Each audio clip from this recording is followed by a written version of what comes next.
with Scott. I am your host, Scott Cunningham. I'm a professor at Baylor University in Waco, Texas. This week, I have a guest that's not an economist, not an econometrician, not from causal inference, but kind of fits a little bit in the larger series that I've been doing on the students of Gary Becker. He's not technically a student of Gary Becker, but he was a colleague of Gary Becker, and he was greatly influenced by Gary Becker. His name is Pierre Chiappori. He's the E. Rowan and Barbara Steinschneider Professor of Economics at Columbia University.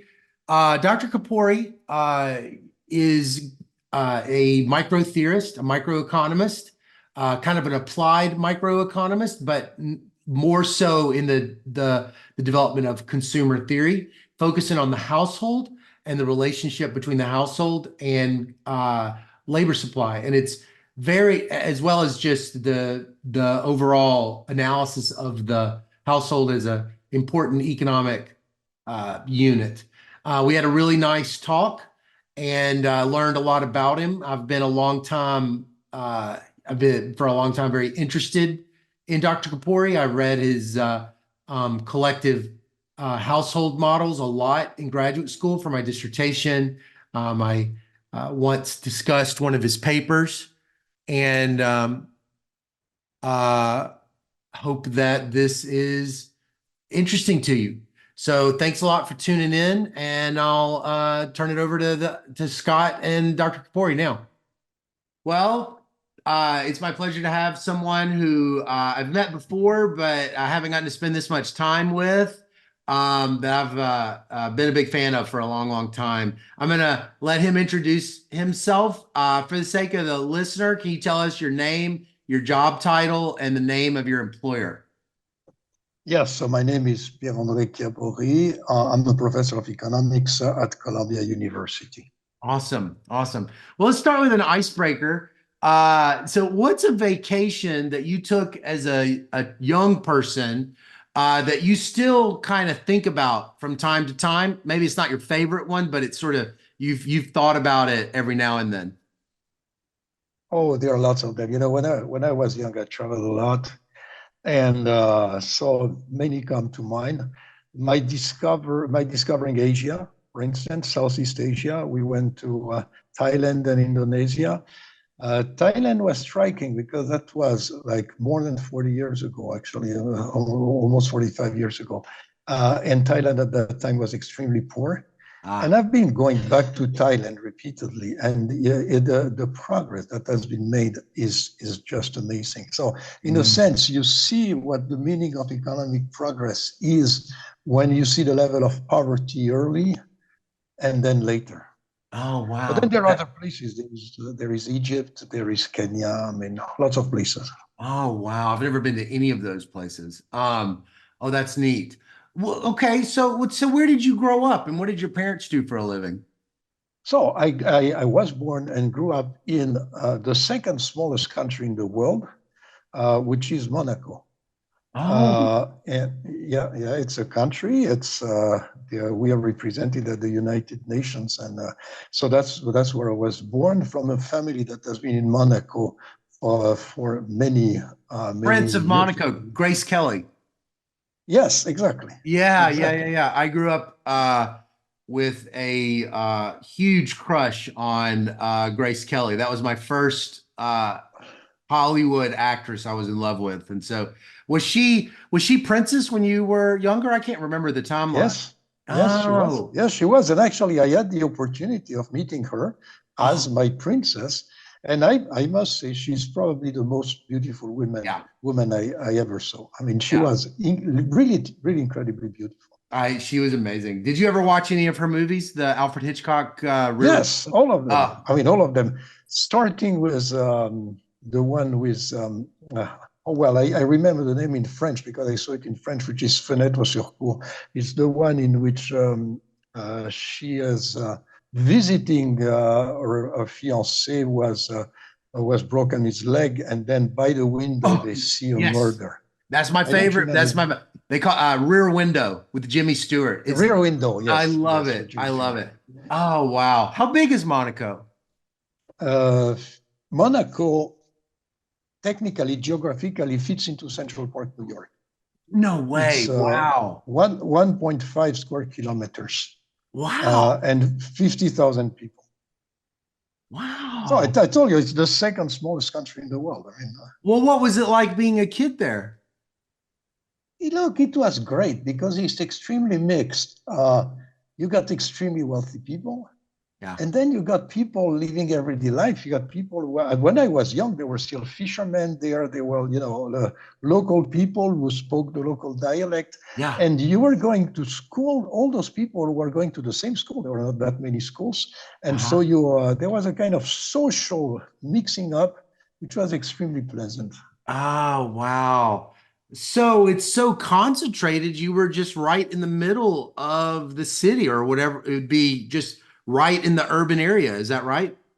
Yes, absolutely. The maximum distance, from one side to the other, it's about 2 miles.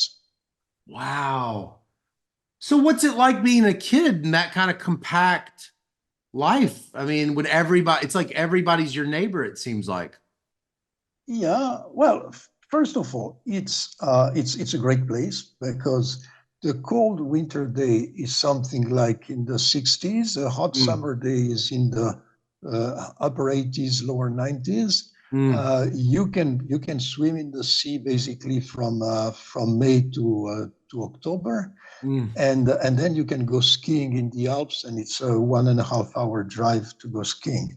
Wow. So it's in terms of quality of life, it's great, and it's strange because it's a small place, right? It's a Yeah. 50,000 people. At the same time, it's very cosmopolitan in the sense that you can see tennis players, you can see F1 drivers, you can see at the time of Grace Kelly, you could see plenty of movie stars. Like, they would come to see the princess, they would come to attend the galas, and so on. So I've seen Sinatra, I've seen Sammy Davis Jr. Oh my Uh, gosh. it was very good. I bet the country was so brokenhearted when she passed away. Yeah. Oh yes, Yeah. it was. Gosh. It was, and she was very young. I mean, Yeah. so that was very, very sad. Wow. So what did your parents do for a living? My father was an architect, Oh, actually my father, my grandfather, my great grandfather, all of them were architects in Monaco. I'm the first one who betrayed the tradition. And my mom was used to be an engineer in chemistry, but then oh, she worked mostly with my father. oh, wow. So what could I have found you doing on a Saturday on the weekends when you were little? Well, if I had saw you doing something on the weekend, what would you have been doing?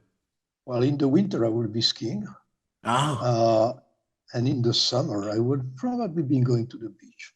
oh, wow. And in between, well, I did a lot of sport. I was in the local soccer team, AS Monaco, when I was really a young kid. So that would take a lot of time too. Ah, what a Those were. romantic. What a romantic childhood. Both because I grew up in a small town and there's so many things about small towns where you can just you're just safe all the time and you can go anywhere and but you also Yeah. grew up on this little beautiful area. That's so neat. Well, so did you stay there through your high school years? Yes. Oh, Yes. okay. So the And size of your high go ahead. at the end of high school, this is the French system. So we have this kind of national competition for what are called the grandes écoles, which is the French equivalent to the top universities. But so then you go to Paris because basically all of them are in Paris. So by the age of Oh, 18, I was in Paris, and oh, okay. How I've big been was your living high outside. school?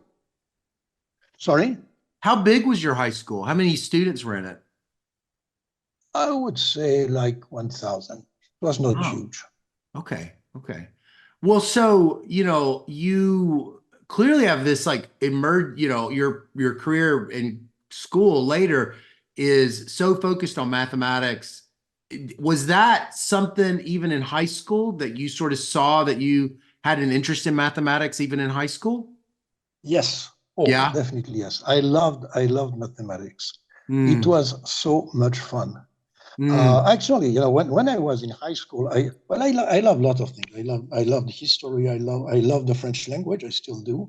I love science and so on. But mathematics, I really always had a soft spot for mathematics. mm, Actually, what changes, at some point I was thinking about becoming a mathematician, but then later on I decided that the problem with being a mathematician is that you're talking about things that very few people can understand, and it's extremely difficult to explain why it's important. And I think it's important, but just explaining what you're thinking about is very difficult. yeah. And I was thinking of having a much more direct impact on society, on life, on reality.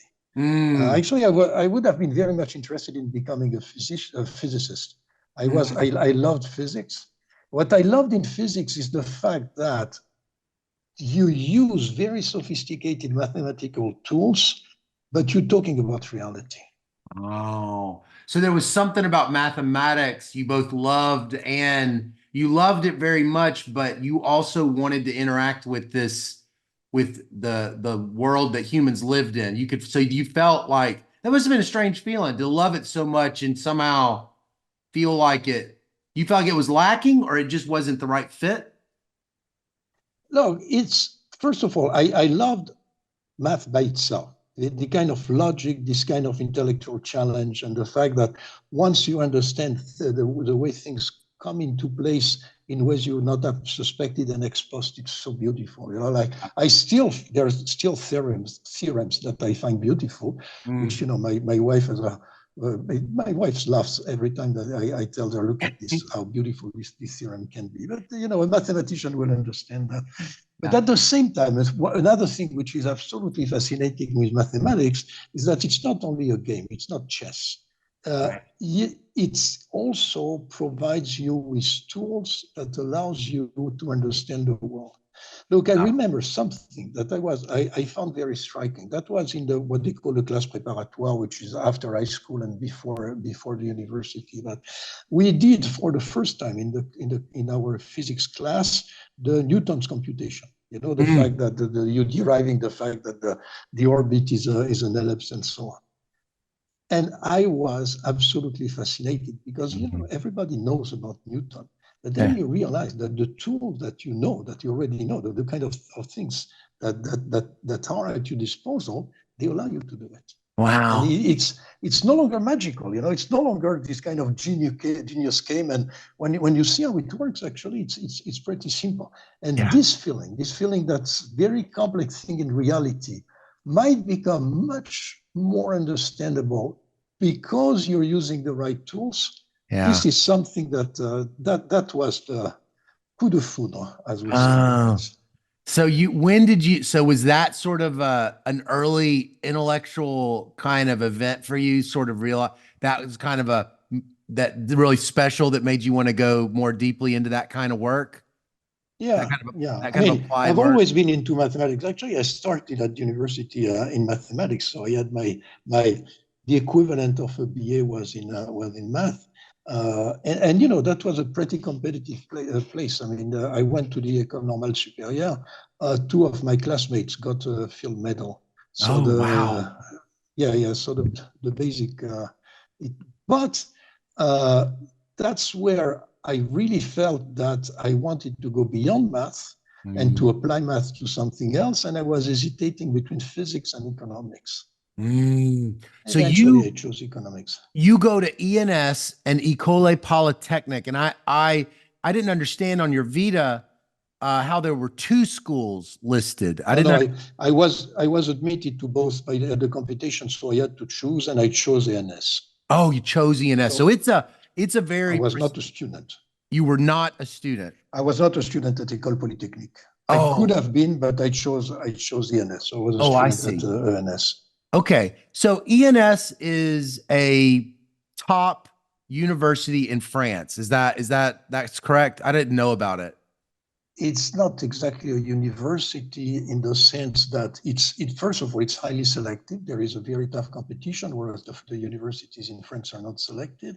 Mm. And actually, when you're a student at ENS, you actually take classes in the university. So my math classes, I were taking them in the University of Paris at Oh, Paris 6 and 7, oh. which were absolutely top places for mathematics and still are, by Mm. the way. Mm. So you're taking these math classes. When is the first time that you really start to be interested in economics? What's that event like? Right entering when I entered the NS, I did what I was supposed to do in math, but I decided in addition to do something in economics. So I just registered in a French university, Paris 1, Uh-huh.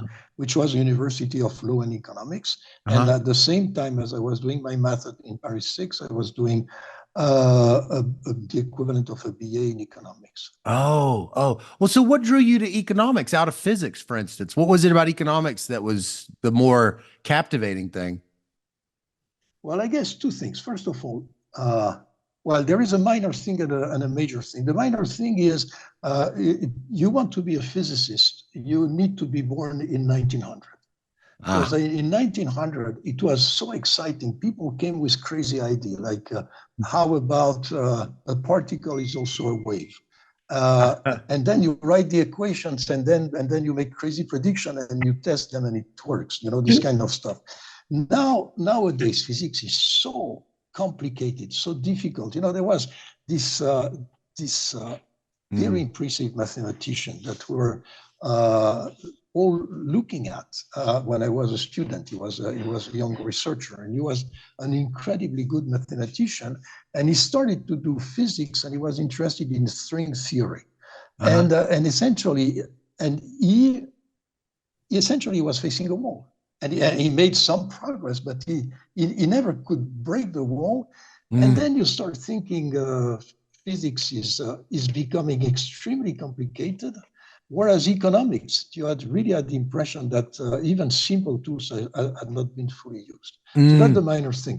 The major thing is you want to talk about reality, uh, you talk about poverty, you talk Right. about unemployment, you talk Mm. about people starving, the kind of thing that I had seen in Thailand. The fact Yeah. that and the fact that the people, it's not only that some people were poor, but within a few decades you could take a whole Mm. people, a whole country out of poverty. Yeah. And these are things that you want to understand better, because the notion that you can make a difference is Mm. obvious when you Yeah. think of those kind of issues. So Mm. if you want, to make a difference, I think economics was exactly the place to go. Mm. Mm. Mm.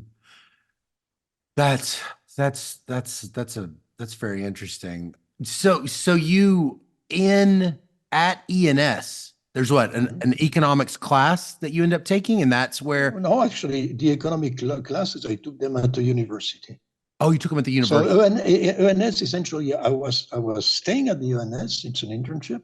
It's there was a dorm there. I was taking a few classes in math, very advanced math classes at the ENS, but most math classes was in one university, and all the econ classes were in another university. Mm-mm. And you were getting that kind of economic growth and public policy and labor and poverty. You were that was kind of the immediate things that were captive that you were sort of being affected by in those classes. That was what you were noticing. Yes and no. Essentially, the way economics was taught in France by that time, it's quite different now. But there was a lot.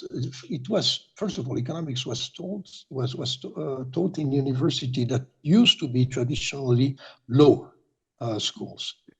So universities specialized in law.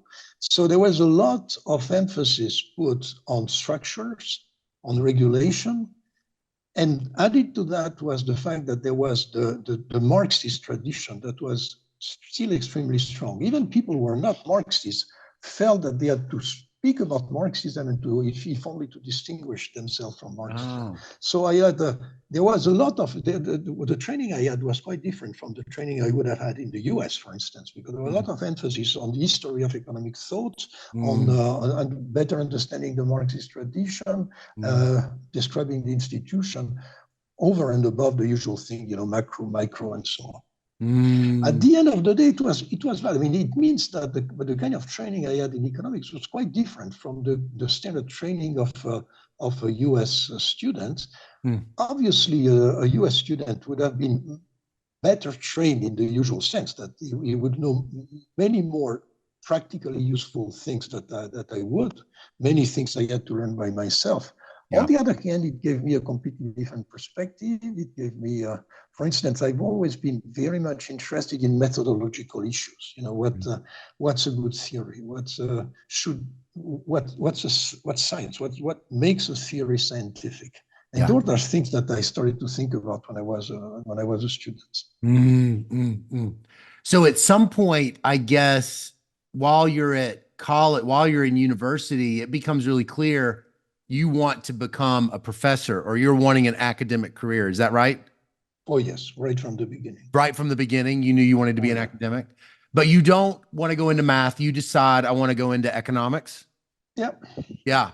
So you go to University Paris 1 for your PhD. Did you ever think about going to a United States school for your PhD? Maybe I should have. I was in Paris. I had my life in Paris. There were lots of things going on in Paris, including in math. I kept a soft spot for math, and there were lots of interesting things in math.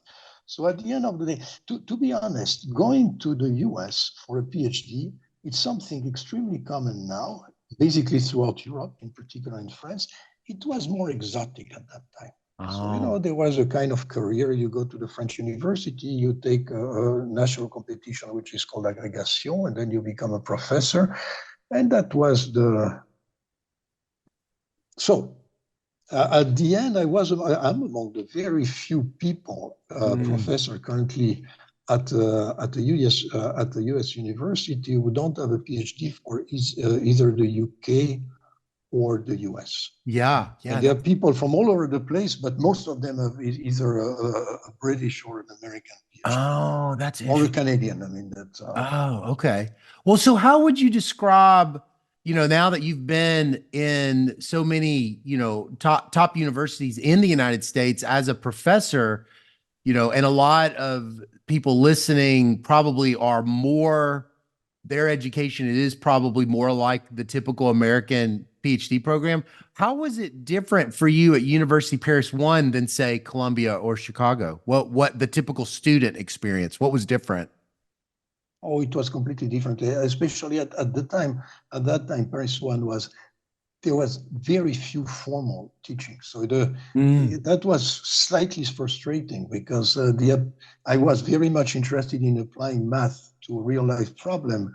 There were plenty, we're talking a lot about real life problem, but not much using mathematical tools. There were a couple of classes that were using mathematical tools, some of them actually sophisticated, complicated mathematical tools, but mostly it was. So there was something like a difference between them. But I was okay, because I was starting, there are the classes, but there are all the seminars, the conferences, and so on, which I was attending, and there were people. Paris in economics was already, and in economics in the US sense, was already a pretty good place. There were first-class people, and so there were all those seminars and conferences, people coming from the US, from all over the world, giving talks. So I learned a lot attending conferences, attending seminars, and so on. Most of which, by the way, I did not understand, because they were alluding to things that I didn't know. But that was exactly the incentive for me to dig deeper and understand what they were talking about, and so on. So, well, how did you find your research topic? What did you end up doing? Okay, that's one thing is, I always loved consumer theory, but essentially for a mathematical reason, or for a methodological reason, which is, what I find amazing is you make basically no assumption. You know, when you look at the behavior of consumer, what you assume is that this person can make choice and that those choices have a minimum of consistency in the sense of that if you prefer A over B and B over C, you will prefer A over C. Right. That's not assuming much. Yeah. Now, if you assume that people behave that way and you look at their demand function, there are extremely strong conditions that come from this very simple assumption. You know, the so-called Slutsky equations, which are partial differential equations. And you know, when you take a function randomly, the probability that it will satisfy those PDEs is exactly zero. So I was fascinated by the fact that you make very few assumptions, and those assumptions, you know, they can be criticized. They have been criticized, probably rightly so, but they were not crazy. I mean, assuming that people are consistent, it doesn't sound like really unbelievable. Yeah. And just from those simple assumptions, there are very strong implications on behavior. Yeah. The Yeah. problem is, that I was looking at the theory, and the theory was talking about a consumer, but I was looking at the empirical application to data, which, by the way, was fascinating because there were statistics involved, and the probability and statistics are almost among the most fascinating subfields of mathematics. But when you were looking at empirical work, you were not using individuals; you were using households. Right. And here there was a problem. You know, you have a theory that speaks about individuals, and you apply it to data which are not individuals. Yeah. And plus, there is something that I believe deeply, I still do, which is individual methodologism, which is if you must when in not only in economics in human sciences, in social sciences in general, you should start from the individual. You can, so in other words, I don't believe statements like the working class has an interest. Right. I believe a statement like each worker within the working class has an interest, and those interests happen to coincide, and then we can talk about, but whatever, you cannot assume preferences at the aggregated level. You must start from the individual. And Yeah. that's the definition of microeconomics, Yeah. except that considering a household as a single individual was an obvious violation of this. So there Yeah. was this kind of contradiction. And you know, contradictions are good because it means that there is something to understand. Yeah. Yeah. Yeah. Yeah. So wait, as a grad student, you're thinking already about it, the consumer Yeah, theory and the household? yes, Oh, I yes. thought it comes later. Well, that was absolutely not my PhD because the topic of my PhD at that time, there was something which was extremely fashionable, which was at that time it was called cybernetics, which was this notion that well, which has to do with what we see now with artificial intelligence, except that at Oh. that time it was very primitive and so on. But that was the topic of my PhD. But at the same time, I was working on consumer theory. The first paper I ever published was about this, uh, actually, the first paper I ever published, Werner Hildenbrand was a great economist, mathematical economist, German, came to give one of those conferences in Paris. And he gave a very interesting talk about the link between individual decision making and aggregation. In particular, why is it that can we expect in the aggregate demand to be decreasing, even though with decreasing with price, even though we know that individual demands need not be decreasing with price. And he had this kind of intuition that if the population was heterogeneous enough, that could be the case. So he gave this kind of presentation, and I started working on this, and I discovered that there was at least one version of those models in which it was not only true but easy to prove. Well, easy no, because technically it was difficult, Huh. but that was the fun. You know, it was a very difficult mathematical problem that was giving you an interesting result. So that's the very Ah. first paper I published. Oh, wow. Wow. So you graduate. Did you sort of see yourself when you graduated? Did you say, I see myself as a micro theorist, or I see myself as a labor economist? Or did you even, was that kind of, did you have like a view of yourself as like an identity of a particular kind of economist, or was it too early to say that kind of thing? Well, I view myself as a microeconomist primarily, Hmm. both theory and applied. So I've always been interested in theory, in econometrics, and in applied work. On the other hand, if an interesting problem was to show up, I would not discard it just because it was a macro Yeah. problem. For instance, Hmm. I did a lot of work with my colleague and friend Roger Guenry. He was working on something which is technically belongs to the macro field, which was the sunspot equilibria. And Hmm. sunspot equilibria have to do with this notion that uh, well, it's an old idea dating back at least to Keynes, if not before that, which is that recession might be caused not by some kind of external shock, but simply by beliefs. But there might be a recession simply because people expect that there will be a recession. Hmm. So if you take the general equilibrium framework, and that has been very important in my training. If you're a French mathematician interested in economics, you start with general equilibrium. Now the Oh. question was, in a general equilibrium framework, could it be the case that this kind of self-fulfilling prophecies exist at equilibrium? Hmm. And so there was the first paper by Cass and Shell were saying it's not because of the second welfare theorem. So if you want sunspot, you need the second welfare theorem not to apply.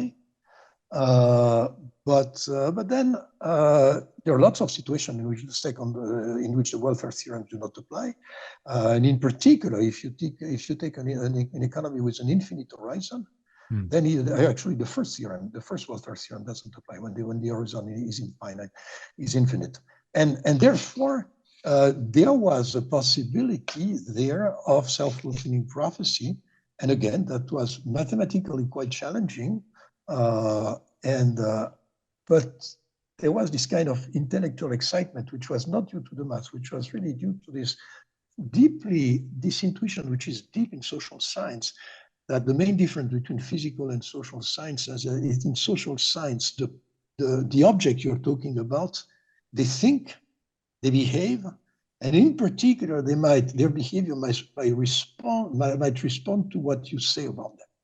So in other Hmm. words, if you have a theory about, I don't know, people behavior, there is a minimum level of consistency that this theory should have, Hmm. namely that if everybody believes that this theory is true, Hmm.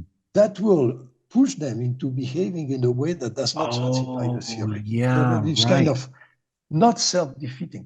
By the way, that the technical definition of rational expectations, except that Bob Lucas and Tom Sargent called that rational expectation, which it was very catchy, but I think it was betraying the intuition. It's not rational. It's just consistent. Hmm. It's not self-defeating theories. Hmm. Is it like a And so, coordination or well, like there a is a norm almost? coordination. There is a coordination issue in the background, and this has links with game theory. But even from a general equilibrium point of view, in which coordinate, you don't ask the question of coordination in general equilibrium because you're assuming that all the price are there. All people are looking at the price and are price takers. They take the price for what they are, and you never ask the question, how do you get those prices? Because on the one hand, people look at the prices; they are there. On the other hand, the prices are generated by exactly the behavior that we are describing Hmm. by assuming that those people look at the price. So, by the way, that's not specific to general equilibrium. It's specific to equilibrium. So, the Right, notion of right. equilibrium is very complicated in a sense, and that's Yeah. true also in physics, by the way. Mm. But so anyway, that was very exciting. This kind of vague belief that if everybody believes that there will be a recession, there will be a recession, which you could read a Mm. lot about in the newspaper. Is it serious? Can we reconcile that with the formalism of general equilibrium theory? Mm. So that was that. Now that's classified as macro. Rational expectations are classified as macro. But I did work like this, and I had a lot of fun Oh, working that like this. sounds, oh, I bet that was quite a exciting intellectual kind of Yeah. discovery to keep doing that. Yeah. Yeah.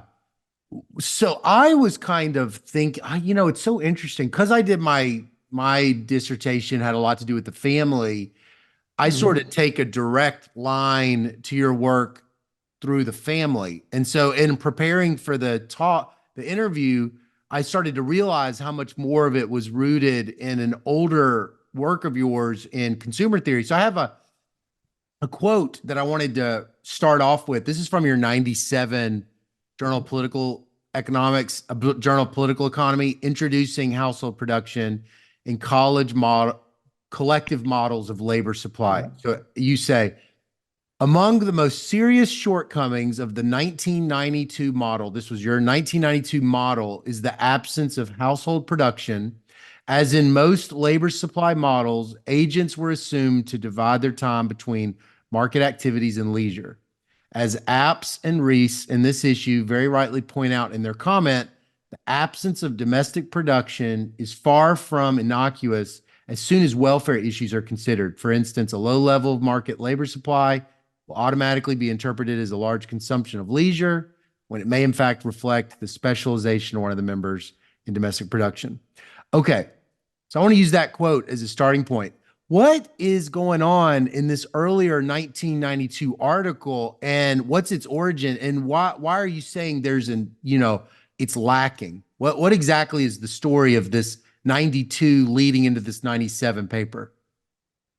Well, first of all, one thing that I would like to say before, I describe myself as learning by myself, which to some extent is true, but I was blessed with meeting people who had a huge influence on me. And two of them were, I already mentioned Roger Guenry for those things that have to do with theory. But the other one was François Bourguignon. I joined a lab when I was a young researcher, a young assistant professor. I joined a lab that was the head of which was François Bourguignon. And François is an outstanding applied economist. He's someone who knows everything about, in particular in development. He knows the macro, the micro, the theory, the application, the econometrics, and so on and so forth. So, understanding, I had a kind of intellectual in the understanding of what applied work was, i.e., you have a data set. But Francois, in addition to that, he had the connection with reality. And actually, he ended up being the chief economist of the World Bank, which is a good summary. So at the end of the day, lots of people had an influence. Now, I'm mentioning Francois because we've been talking a lot about how to model households. Mm-hmm. Now, the main problem is we all agree that if you take a couple, let's say there are two people, and you should take into account the fact that there are two people. The Yeah. problem is the identification. In the standard model, you look at behavior, you want to identify preferences. In this kind of model, you want to identify two preferences, but more importantly, you need to identify a decision process. Mm-hmm. And decision process, that's you need to make assumption on decision process. Otherwise, it could give you anything. On the other hand, if you make very strong assumptions, essentially your theory is worth what your assumptions are worth, which we used to be called the Duhem problem when I was. So if the theory doesn't work, it might simply be that the particular model you take to represent the decision-making process is not the right one. Mm-hmm. So I started with this idea that if we want to be axiomatic, there is a kind of the least controversial assumption I could think of was efficiency. At least people don't leave money on the table. So in other Right. words, if a household makes a decision, at least I can expect that there was no alternative option that both of them would have preferred.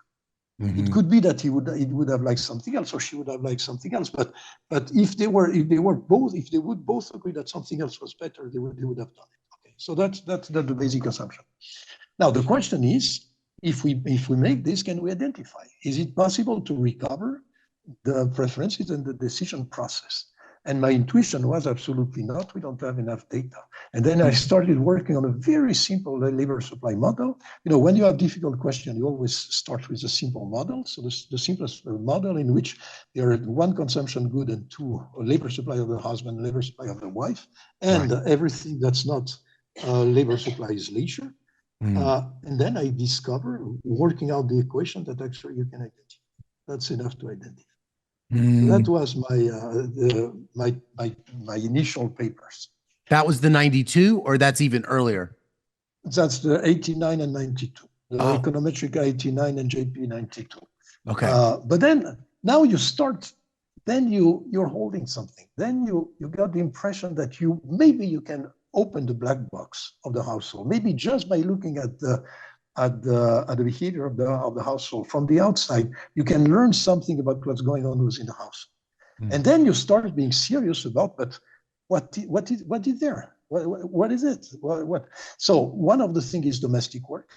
And here, there was this huge amount of work by the people from Chicago, from Yeah. Gary. I have a huge admiration for Gary Becker, who ended up becoming a close friend of ours, of my wife and I, when I moved to Chicago. But Mm. there was this very strong intuition that household is a place when there is production, and the production taking place within the household is crucial, if only because of the investment on the human capital of the children.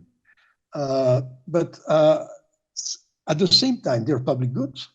And so all my background in micro, the public good, Lindau prices and so on, became very, very useful. Mm.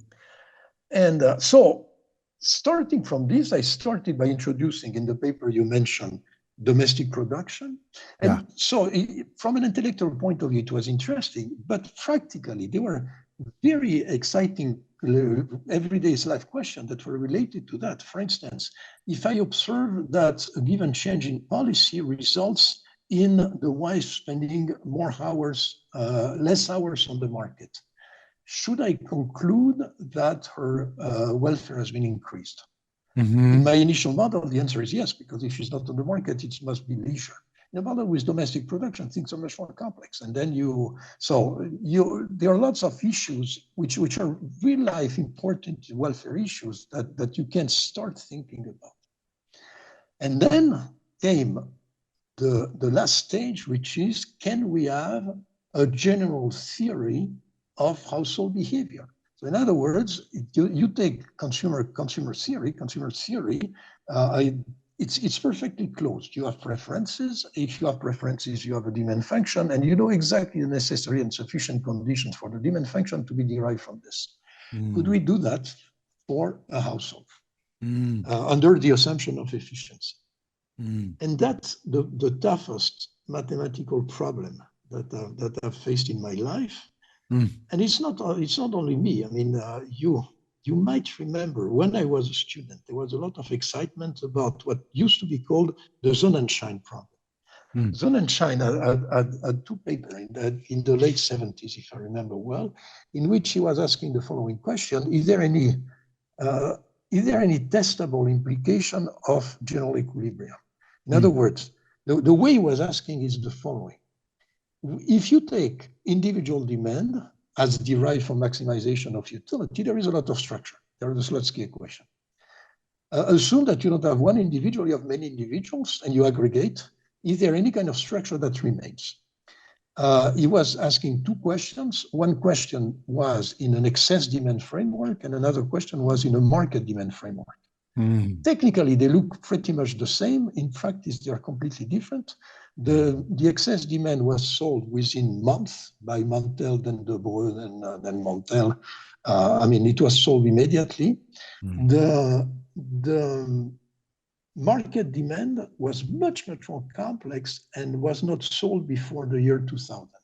Oh, Now, wow. and so I started, in a sense, that was close to what I was doing, because the household is several people. But I was not interested in the situation in which you have many, many people. I was interested in the situation in which there was a small number of people. And Yeah. we knew even then that with a small number of people, there would be restrictions. It Mm. was quite easy to derive restrictions that were necessary. And Mm. actually, that's something that we did in a paper with Martin Browning, which has also been an influence on me. We did a paper in which we derived necessary conditions for couples, but we did something that had not been done before. And that's one of the things I'm very proud of. So there have been tests of consumer theory. But as I said, the way people were testing consumer theory is using data on household and trying to test, for instance, Slutsky on those data. Except that, as I say, consumer theory is not about household, it's about consumer. So we took exactly the same data as other people were doing, like consumption surveys. We used exactly the same kind of technique, state-of-the-art, quadratic, almost ideal system, and so on. But we did something very simple. We tested separately for singles and for couples or many persons family. What we found, which we found absolutely remarkable, is that the standard test that had been done by lots of people in the past and that were always rejecting the Slutsky, if you apply them only to singles, it's not rejected. On the other hand, if you apply that to couples, it's rejected by an order of magnitude.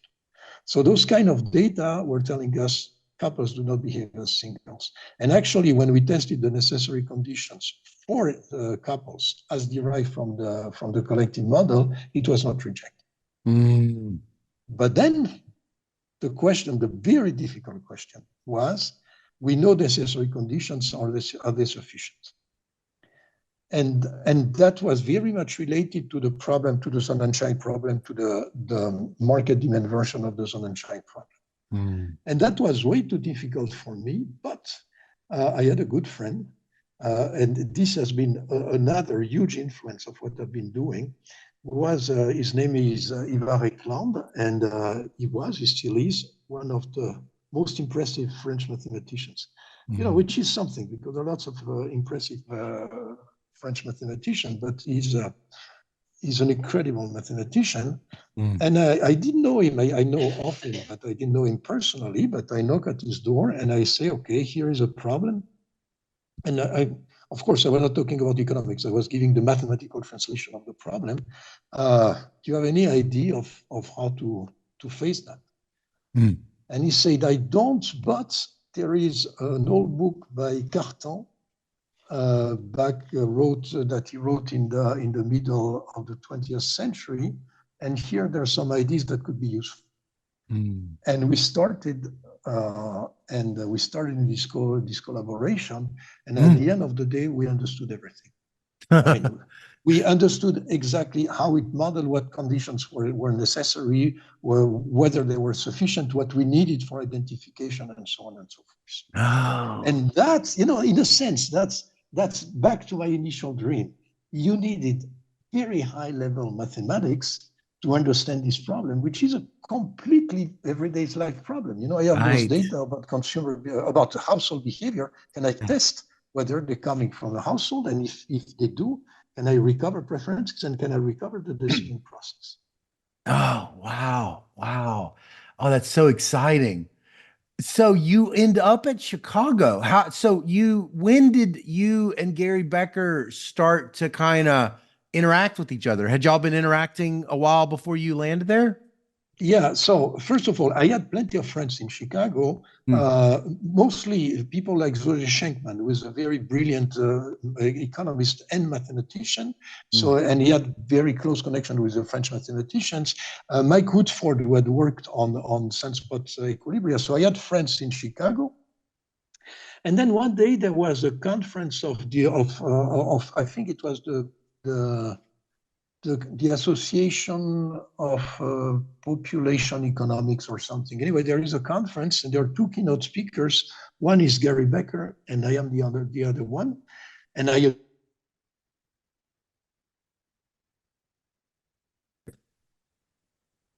Okay, we had a bit of a glitch. Okay, say that story again. So there is this conference in which Gary Becker is one of the keynote speakers. I'm the other one.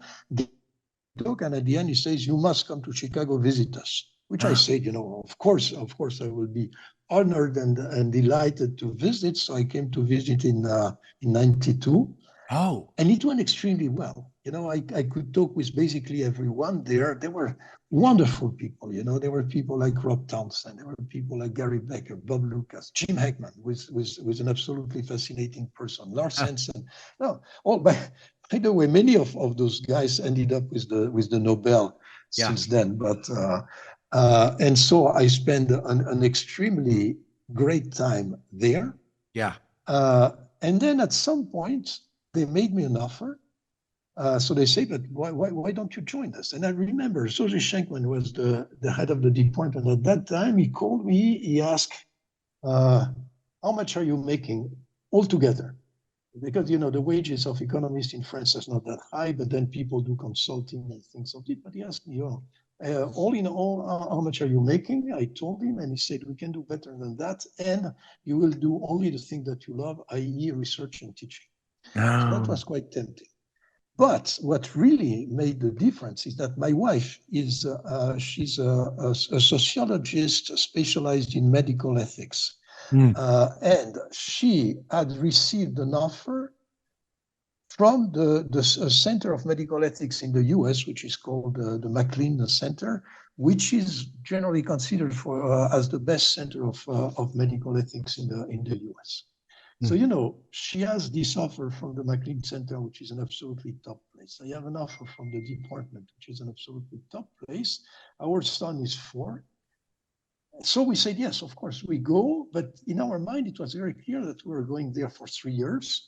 That would be a great experience. Our son will be completely bilingual. And then after 3 years, we'll go back to Europe and the usual life. And that was in 97. And we never left the US since then. That's great. That's great. Wow. So did you and Dr. Becker ever end up writing anything together? Because I didn't see that, No, but we never, because, you know, when we talked a lot, like, you know, when I had, even after I moved to Chicago, when there was something important, some new stuff I wanted to discuss, I would take a plane, go to Chicago and have lunch with Gary. That would be Gary and Jim Heckman. You know, those were the two people that have been crucial. But no, we never wrote anything together. By the time I was interested in those household stuff, he knew about it, of course, but he was more interested in the social interaction, yeah. the kind of things. So he had moved to some different Oh, I direction. see. I see. I got it. Okay. You know, it's hard to piece all this together because there's Dr. Becker's theory of the family, which goes back a long way, and then there's theories of labor supply that are rooted in his time use work, and also there's these Nash bargaining models that start showing up in the early 80s and the 90s, and then there's your work, and I just was kind of wondering, what was going on where there was like this emerging family theoretical literature too, because how is your work end up how are people like Robert Pollack and Manser and Brown and Shelley Lundberg? I mean, are y'all interacting also since you're both kind of working on these kind of theories of the family and theories of marriage and so forth? Is it, or are you sort of off by yourself, or what's it like exactly? No, we do interact. I mean, Mentor and Brown are no longer working on the field, but with Bob Pollack and Shelley Bloomberg, we interact a lot. So when I have a paper, I will send it to them, and conversely, and we have plenty of opportunity to discuss and so on and so forth. It's very interesting because we have these agreements. Yeah. For instance, one of our topics of discussion with both Bob and Shelley is, if you look at the dynamics of the relationship, to what extent can you assume commitment? What level of commitment can you assume within the household? And Mm. I'm more in favor of, a strong commitment is possible, and they are skeptical about this, which is Mm. exactly, what the pleasant academic life is about. Like, you Yeah. have smart people who don't think the way you're thinking, and you have an opportunity to discuss with them. Yeah. That's paradise for me. So yes, no, there are plenty of people, but the people with whom I interact most are people doing the applied work. Mm. So in particular, people like Richard Blundell, Mm. Costas McGee, all those people who are a huge experience in modeling household families and so on, and using very complicated technique, using a very rich data set, thinking about the dynamics of the relationship, which are extremely complicated, but in a sense, it's completely clear now that labor supply is not a static decision. What you do now has huge importance for the next 10 years. So it's plus it's a collective decision. So how do you marry dynamics and collective? And we have been working a lot with those people. So now there is communities. Now there are the new entrants. There is an incredible team of young researchers from Belgium, from the Catholic University of Leuven. One day I received a paper about the collective model, but using a reveal preference approach, a la Afriad variant and so on. And I was interested to see that because I had tried a little bit in my econometrica paper. There was a section using reveal preferences, and it was so difficult that I convinced myself it was impossible and it was completely useless to try to go there. And then I have those three aliens that send me a paper in which they do it. And not only they do it, but once they have done it, you realize that it is the way to do it. And if you do it that way, it works extremely well. And there are plenty of things that you can recover. And those abstract notions, like, for instance, Lindau prices, which sounds exactly like a theorist dream that has no counterpart in reality. In their approach, you could compute bounds for the Lindau pricing and this kind of stuff. So now there is so each year we have a conference on the recent advances, and the most exciting thing is that we have plenty of very young talented people working on this. There is a paper that I absolutely see. One of the benefits of the collective approach is that you can talk about intra-household inequality, which is something that standard inequality does not consider. It's standard inequality, it's across household, but it's not within household, because essentially within household, we don't know what's going on. Well, now that we do, we can look. So in particular, there is an absolutely beautiful paper by Rosella Calvi, who looks at missing women in India. Yeah. You know, there is this old paper by Amartya Sen saying that women are missing, literally, in the sense that you look at the number of women, it's not what it should be. If you look at the number of women who are born and you apply the standard kind of demographic rules. So part of it is early. It's some baby girls are not born, especially since selective abortion is available. But more than half of it is due to excess women mortality after the age 45. And that's something that has been pointed out, but we didn't know how to explain that. And what Rosella did is she estimated a collective model using data on consumption. And if you use data on consumption, you see exactly what the allocation across people is. And one thing that she found is that women in India after the age 45, the share of total expenditures that they receive collapses, literally collapses. And when she relates that to so this is from a particular data set, which is a consumer survey. You relate that to mortality data from the census, it's a perfect correlation. So essentially, once you understand what's going on within a household, you can understand poverty. The main conclusion is poverty is an individual phenomenon. You should not look at poverty at the household level, in particular because many poor people live in households which are not technically, which are slightly above. As a household, globally, they're slightly above the poverty level, the poverty threshold. But there is so much inequality within the household that the poorest people within this household are way below the individual poverty threshold. And those are questions that we could not even think about in the standard approach.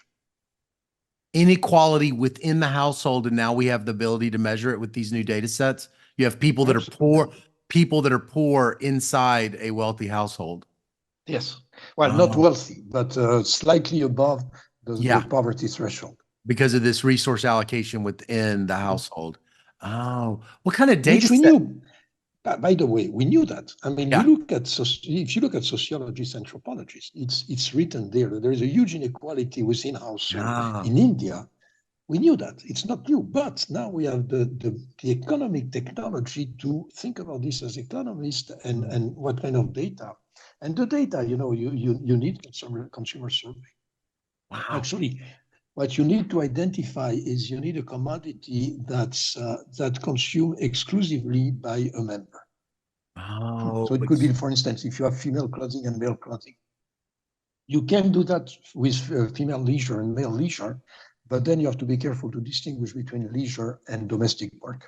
so it can't be a public good. It's got to be something that only the one of them consumes. It's got to be a rival good.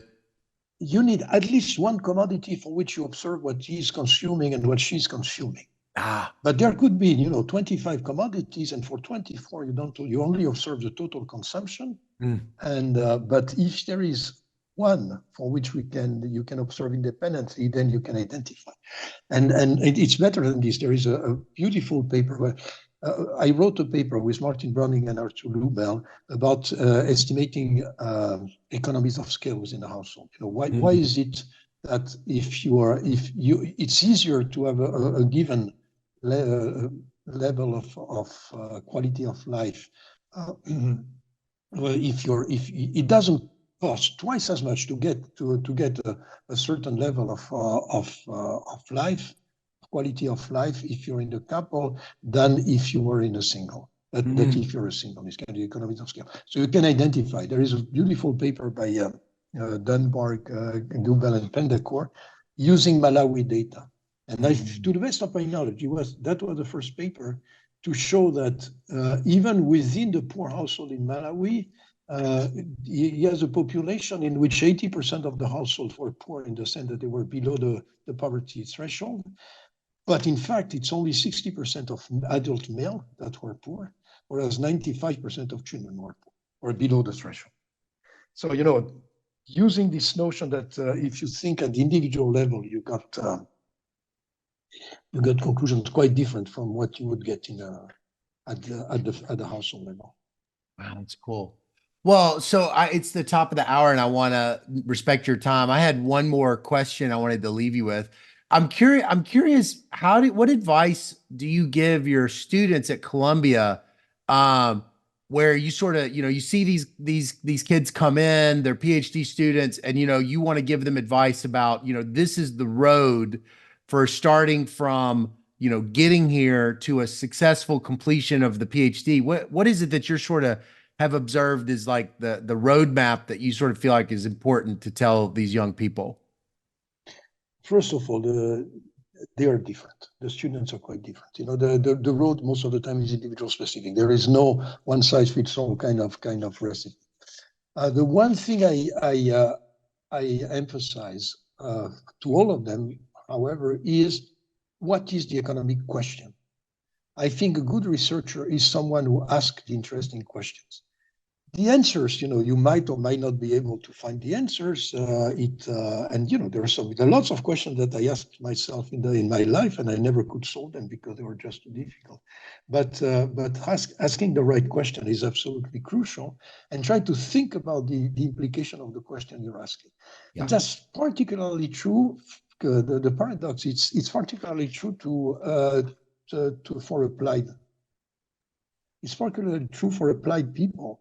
The one thing I don't want them to do is we have a data set. Let's look at what's in the data set. And there is this illusion that comes back from time to time that data speak by themselves. Right. Data never ever speak by themselves. They only answer the question you're asking, and you need to ask the right question. Yeah, you need to. There is one message. It would be that one. Yeah. To let the question drive it rather than that's fantastic. Well, Dr. Chiappori, it's been so nice to listen to your story and to hear about this all the things that you've gotten to travel through intellectually and then around the world. I really appreciate you giving me your time to tell me all this. Well, thank you for interviewing me. Okay. Well, you have a good day. Thank you. You too.